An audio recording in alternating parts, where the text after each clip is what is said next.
আজকের প্রতিবেদনে আমি আপনাদেরকে জানাবো লিচু ফেটে যাওয়ার কারণ। লিচু আসলে 3 কারণে ফেটে যায়। তার মধ্যে অন্যতম কারণ হচ্ছে এপ্রিল মাসের শেষ সপ্তাহ, আপনার মে মাসের শুরুর সপ্তাহে লিচু প্রধানত ফেটে যায়। এই সময় আপনার গরম হাওয়া বয়, আপনার বাতাসে আর্দ্রতা কম থাকে, তাপমাত্রা বেশি থাকে, মাটিতে রস কম থাকে।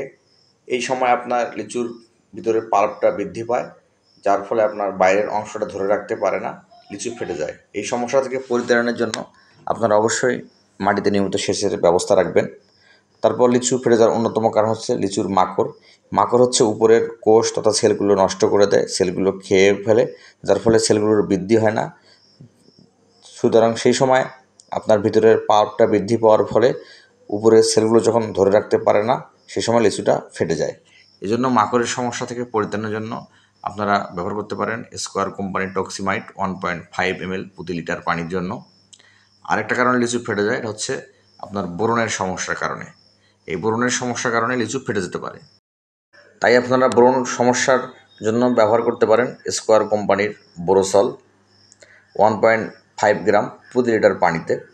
আশা করছি আপনারা যদি এই পদ্ধতিগুলো অবলম্বন করেন, এই কীটনাশক আর আপনার বোরন আপনারা স্প্রে করেন, তাহলে আপনার লিচু ত্বক আর ফাটবে না, আপনার লিচু ভালো থাকবে।